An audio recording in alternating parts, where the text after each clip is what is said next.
नीचे से madam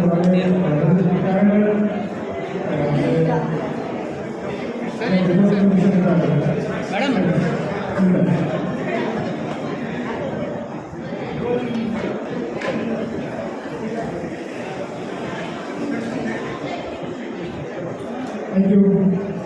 Thank you.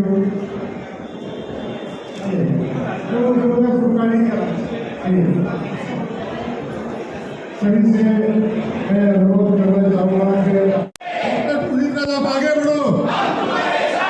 हम सब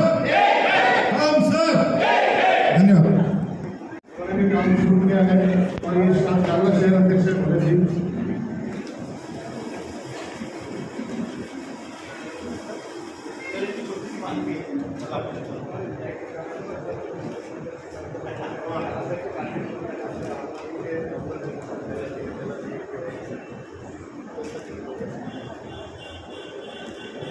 थैंक यू धन्यवाद।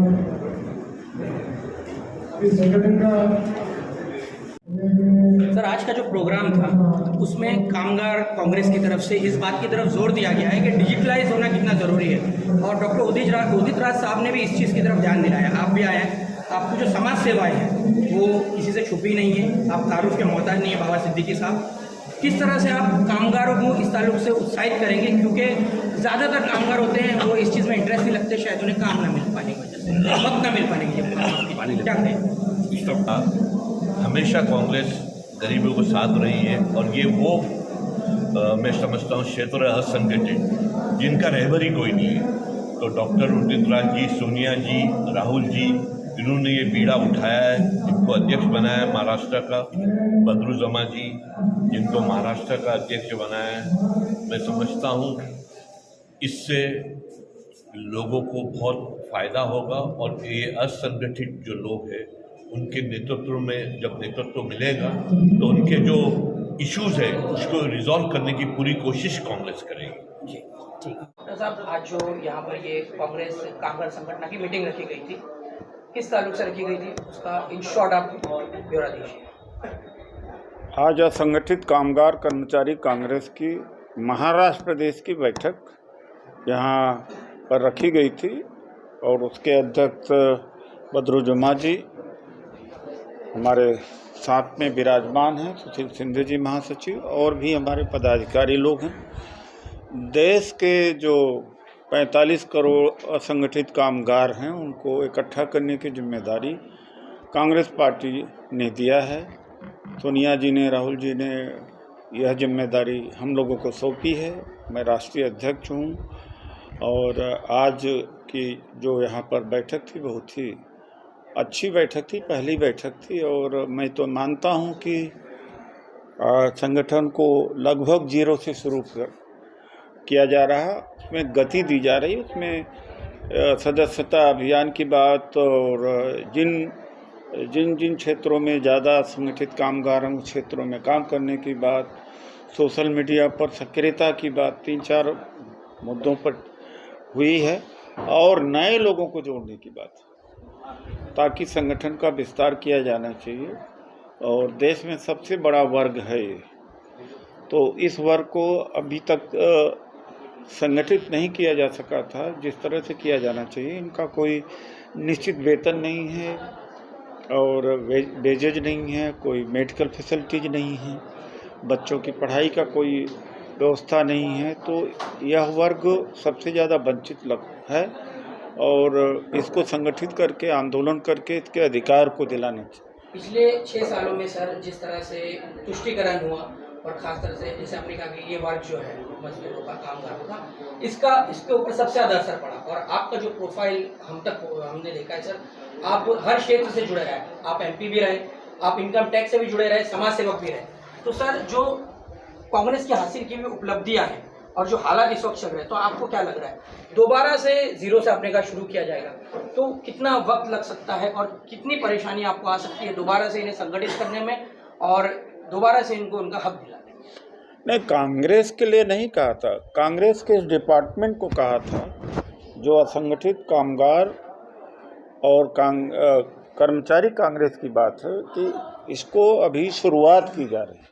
बाकी तो कांग्रेस 125 साल की पार्टी है, उसको खड़ा होने में कितना टाइम लग सकता है? 24 घंटे, 24 दिन, 24 महीने, ये तो हवा का झोंका है। दुष्प्रचार किया कि G2 में घोटाला किया है कांग्रेस ने, कोयला में घोटाला किया, या अन्ना हजारे जो दलाल बन करके RSS बीजेपी का वहाँ पर रामलीला मैदान में धरना किया, उस दुष्प्रचार की वजह से पार्टी की छवि हुई। पार्टी बहुत ही ज़्यादा भोले भालेपन से उस समय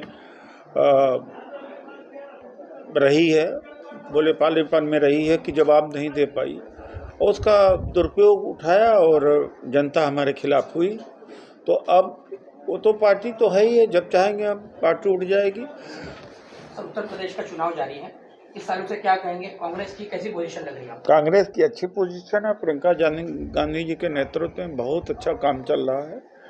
अब 10 मार्च दूर नहीं है, रिजल्ट आएंगे, इस बार अच्छे रिजल्ट होंगे, इतना मैं कहता हूँ। ध्रुवीकरण और नफरत की राजनीति काम करेगी इस बार, लगता है आपको? ध्रुवीकरण और नफरत की राजनीति उतना नहीं करेगी जितना हम सोच पा रहे हैं। बेईमानी से जरूर चुनाव बीजेपी जीत सकती है, बाकी पब्लिक उनके मीटिंगों में नहीं। सर, ये जैसा महाराष्ट्र की सरकार को तोड़ने की कोशिश की जा रही है, जैसे कि महाराष्ट्र के जितने भी मंत्री है उन पर गंभीर आरोप लगा के उनको ईडी के द्वारा और कोई भी संस्था के द्वारा उनको अटकाया जा रहा है, उस पर क्या बोलना चाहिए? आज जो NCB का खुलासा हुआ उसी से स्पष्ट हो जाता है कि सच्चे को जेल और झूठे को इनाम।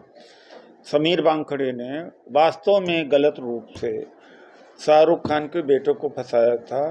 शाहरुख खान के बेटे के और लड़कों के साथ में अन्याय होते नहीं देखा गया नवाब मलिक से। नवाब मलिक उनके पक्ष में आए, उनको सज़ा मिली। ये जो समीर वानखेड़े जी है, महाभ्रष्ट आदमी है और आपराधिक गतिविधि में लिप्त रहा है। उम्र के पहले इसने रेस्टोरेंट का रजिस्ट्रेशन कराया, वो गलत है, आज साबित हो गया है गलत है। पैसा कमाया है, ये केंद्र का एजेंट है। ये अधिकारी ईडी के सारे अधिकारी एजेंट हैं और अब स्पष्ट और क्लियर हो गया है कि इस तरह से सरकार को गिराना चाहते हैं, मंत्रियों को फंसा के। आने वाले इलेक्शन में कांग्रेस की क्या भूमिका रहेगी आगामी सरकार को लेकर? ये बात तो नाना पटोले जी से पूछेंगे, भाई जगताप जी से पूछेंगे तो ज़्यादा अच्छा रहेगा। नवाब मलिक साहब के ताल्लुक से एक है कि जब उनकी गिरफ्तारी हुई उसके दूसरे दिन ये अनाउंसमेंट हुआ था कि जो महाराष्ट्र की महाविकास आघाड़ी सरकार है, उस सरकार की तीनों पार्टियों के कार्यकर्ता जगह जगह पर मोर्चाबंदी करेंगे। अब तक सिर्फ NCP के ही मोर्चे दिखाई दे रहे हैं। कांग्रेस की बात करेंगे आप, तो शिवसेना से तो पूछ नहीं सकते, कांग्रेस कब करेगी बड़े पैमाने पर आंदोलन? ये बात आप उनसे, नाना भाई पटोले जी से और जगताप भाई से पूछ सकते हैं। मैं इसके बारे में नवाब मलिक जी के साथ खड़े हैं? बिल्कुल खड़े।